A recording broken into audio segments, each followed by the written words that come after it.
মাথাভাঙা 1 নম্বর ব্লকে এসআইআর এর হিয়ারিং এ এসে অসুস্থ হয়ে পড়লেন শিবপুরের মুন্নি খাতুন নামের এক মহিলা। পরিবার সূত্রে জানা গেছে প্রায় 3 ঘন্টা ধরে এসআইআর এর হিয়ারিং এর লাইনে দাঁড়িয়েছিল আর এর ফলে মাথা ঘুরে পড়ে যায় সে। তড়িঘড়ি অসুস্থ মহিলাকে উদ্ধার করে মাথাভাঙা মহকুমা হাসপাতালে ভর্তি করা হয়েছে।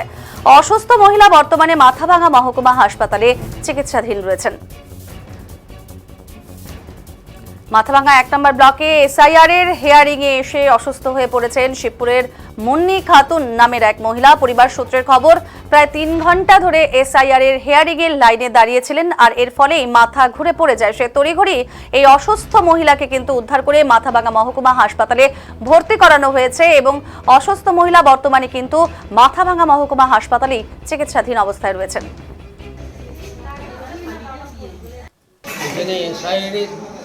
লাইনে দাঁড়াইছি সকাল 6টাতে আসি, 6টার থেকে 11টা পর্যন্ত ওইখানে দাঁড়িয়ে এই অসুস্থ হয়ে ওই বেলাতে অসুস্থ হয়ে পড়ে যাওয়ার পরে ওই অবস্থায় তখন ওই এসআইয়ের ইয়েটা ফর্ম ফিল আপ করে নিয়ে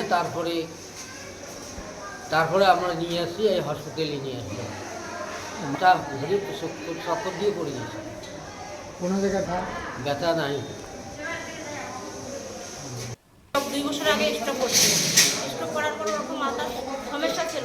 তারপরে আজকে এসআইআর এর হিয়ারিংয়ে ও সকালবেলায় আসছে, ওখানে প্রচণ্ড ভিড়ের পর পুরো হাঙ্গামা করার পর ও মাথার চোখে পড়ে গেছে। তারপরে ওনার হিয়ারিংটা আমরা পাড়া প্রতিবেশী করে নিয়ে আমরা এই অবস্থায় আসলাম।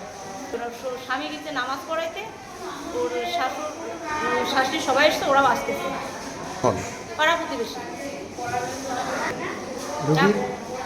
এখন তো ওই রকমই আছে, এখনো তো কোনো হয় নাই। ওষুধ এখন ডাক্তারবাবু দিল, নিয়ে আসবো, দেখি কি হয়।